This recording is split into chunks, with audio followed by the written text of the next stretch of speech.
पहली बात यह है कि आज रायगढ़ में महापौर और पूरे नगर निगम की टीम ने तीज मिलन का कार्यक्रम का आयोजन किया और हजारों की संख्या में हमारी बहनें आई है और सबको तीज मिलन की भी बधाई। गणेश जी विराज चुके हैं तो उन्हें भी गणेश चतुर्थी की सबको बधाई। आज उड़िया समाज के द्वारा नुआखाई का आयोजन किया गया है, उनकी भी बधाई। सबको बधाई और शुभकामनाएं। दूसरी बात यह है कि आज पूरे प्रदेश में आप देखेंगे जो योजनाएं चल रही थी सबको बंद कर दिया। एक योजना चल रही है वो केवल मातारी वंदन योजना, उसमें भी जो नई ब्याहता जो आई है उसके लिए पोर्टल खोला नहीं गया है। जो छूट गए हैं उनको भी जोड़ा नहीं जा रहा है और जो वृद्धावस्था पेंशन जिनको मिल रहा था, राशिद पेंशन मिल रहा था, उसको कटौती करके दे रहे हैं। 3 बार जो योजनाएं चल रही थी मैं गिना देता हूँ। गोधन न्याय योजना बंद, राजीव युवा मितान क्लब बंद, राजीव गांधी किसान न्याय योजना बंद, और उसके बाद भूमि श्रमिक न्याय योजना बंद, बेरोजगारी भत्ता बंद। ये सारी योजनाएं उन्होंने बंद कर दी। लघु उपज की खरीदी केवल तेंदुपत्ता छोड़ सबको बंद कर दिया गया। तो सारी योजनाएं उन्होंने बंद कर दी। छत्तीसगढ़िया ओलंपिक उन्होंने बंद कर दिया। विश्व आदिवासी दिवस मनाना बंद हो गया। हरेली वो केवल मौखिक रूप से हो रहा है, मतलब मुख्यमंत्री निवास भर में कर दिया और कहीं नहीं हो रहा। तो सारी योजनाएं जो हम लोग शुरू किए थे वो सब योजनाएं बंद है। और आज बता दीजिए कि विष्णु देसाई जी आए तो भूमि पूजन किए क्या? किसी भी शहर में जा रहे हैं भूमि पूजन कर रहे हैं? जितने हम लोग स्वीकृत किए थे, जो पैसा आ गया था निर्माण कार्य के लिए, समाजों के लिए, वो सारे पैसा वापस हो गया। जिनको टेंडर लग गया था, जो वर्क ऑर्डर हो गया तो वो सब वापस हो गए, उसको निरस्त कर दिया गया। तो 9 महीने में एक काम बता दीजिए। जल जीवन मिशन का काम चल रहा था जो हमारे शासन काल में जहां पहुंचा है वहीं रुका है, कोई काम नहीं हो रहा जल जीवन मिशन का। तो 9 महीने में काम आपने कुछ किया नहीं। जो ऑनगोइंग प्रोग्राम है उसको भी आपने ठप करके रखा है।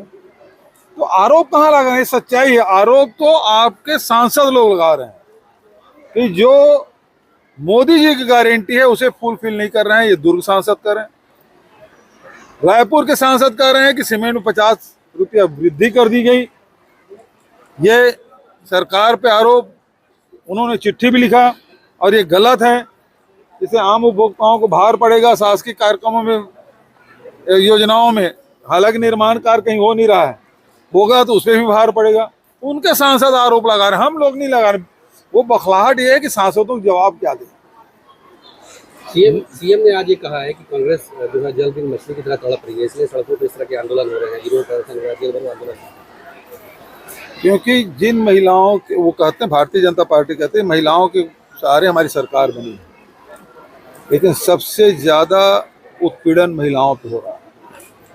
4 साल की बच्ची से लेकर 75 साल की महिलाओं के साथ दुराचार हो रहा है, गैंग रेप हो रहा है।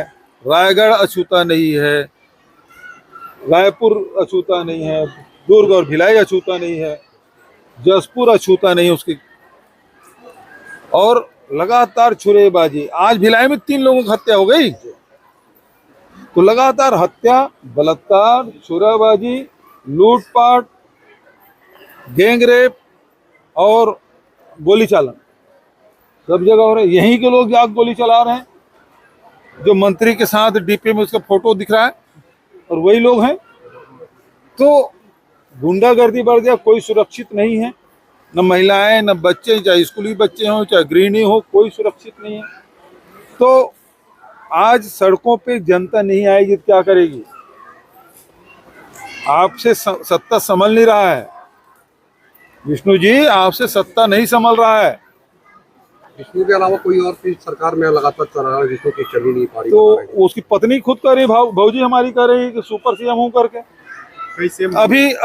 अभी तो और दुर्भाग्यजनक बात ये तो संवैधानिक संकट कि राज्यपाल जी जाके जो संवैधानिक पद पे हैं वो जिलों में जाके अधिकारियों की बैठक ले रहे हैं।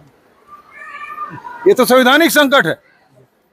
ये निर्वाचित जो मुख्यमंत्री है, निर्वाचित जो सरकार है, उसकी जिम्मेदारी है, उनके मंत्रियों की जिम्मेदारी है कि सांसदों की जिम्मेदारी है को बैठक ले। अब ये निकम्मी सरकार है, ये भारतीय जनता पार्टी ने खुद मान लिया इस कारण से राज्यपाल खुद अनेक जिलों में जाके बैठक कर रहा है। चकधर समारोह को लेकर सीएम ने आरोप लगाया कि सीए कांग्रेस ने इसे बंद करके रखा था, हमने वापस इसको शुरुआत की। फीका कर दिया, ये भी आरोप लगाया मंच से। क्या बात कर रहे हैं, कितना झूठ बोलेंगे। कोरोना काल के अलावा बताइए, कोरोना काल में पूरा देश ही बंद था, उस समय तो कोई कार्यक्रम नहीं हो सकता था। बचत कोई ऐसा बता दो कि कार्यक्रम ना हुआ हो, अनेक कार्यक्रम हम लोगों का है। यहाँ तो रामायण महोत्सव भी कराए, राष्ट्रीय रामायण महोत्सव रायगढ़ में कराए। वित्त मंत्री का आरोप है कि खजाना आपके टाइम में खाली हुआ था, अभी भरने में टाइम लग रहा है। लो, ये तो 9 महीने 8 महीने में 28,000 रुपये ले लिए। उमेश पटेल जी के विधानसभा में उन्होंने जो प्रश्न पूछा था उसी का जवाब है कि 8 महीने में 28,000, हम 5 साल में 50,000 लिए थे। ये 8 महीने में नहीं, उस समय प्रश्न जब लगाए थे जून के महीना है, तो 6 महीने में 28,000 ले लिए और सारी योजनाएं बंद। क्या लगता है कहाँ जा रहा है पैसा? अब वो तो सीधा सीधा सब बंदर मार्ट में जा रहा है। देख लो, सारे जगह राजनांदगांव में भारतीय जनता पार्टी कार्यकर्ताओं के बीच में झगड़ा हो गया, जम के झगड़ा हुआ। किस बात पे झगड़ा हुआ? अवैध शराब के पैसे के बंटवारे के लिए। आप देखेंगे, आप कांकेर में, धमतरी में रेत के लिए लड़ाई हो रहा है। आने वाले समय में जमीनी स्तर के जो चुनाव होने वाले निकाय और पंचायत को लेकर तो कांग्रेस की क्या तैयारी है? हमारी तैयारी पूरी है और दीपक बैज जी के नेतृत्व में हम सब लोग लगातार लगे हुए हैं, काम कर रहे हैं। और मैं समझता हूं कि विधानसभा लोकसभा में जो गलती लोग जनता महसूस कर रही है, लोग तो कह रहे हैं कि हमसे गलती हो गई इस सरकार को चुनकर, तो अब इसको सुधारेंगे। इसमें आपने तमनार नगर पंचायत को पालिका बनाने की घोषणा की थी, फिर घोषणा की है, शुरू कर देना था और उद्घाटन कर देना था भाई, शुरुआत करना था, घोषणा क्या बात है। तो वो उसको समझ ही नहीं आ रहा है करना क्या है। आने वाले टाइम में कांग्रेस बड़े आंदोलन करेगी। देखिए, जनता की आवाज को लगातार हम बुलंद करेंगे, चाहे किसान हो, मजदूर हो, गरीबों को निवाला छीन रहे हैं। भूमि श्रमिक न्याय योजना उन्होंने बंद कर दी। 18 लाख आवास कब बोले थे? पहली कैबिनेट के फैसला, पहली कैबिनेट के बाद कितने कैबिनेट फैसला हो गया? आज तक के गरीबों के खाते में पैसा आया क्या? नहीं आया। चाहे गांव हो चाहे शहर, किसी जगह आया नहीं आया। तो और कितना झूठ पकड़ेंगे भाई उसका। पुलिस पर राजनीतिक दबाव नजर आ रहा है पूरे प्रदेश। पूरा जो ये बजरंग दल और भारतीय जनता युवा मोर्चा, विश्व हिंदू परिषद के लोग ऐसे गुंडागर्दी कर रहे हैं, तो थानेदार वगैरह को तो कुछ समझते नहीं, ये चुटकी बजा रहे हैं। की जगह धन है। हाँ बिल्कुल, और उसी की चल रही है, इसको पकड़ दो उसको छोड़ दो। तो पुलिस पुलिसिंग नहीं कर पा रही है और वो दबाव में काम कर रही है, उसके कारण से यहाँ जितना अपराध बढ़ा है उसी कारण से। ठीक है, थैंक यू।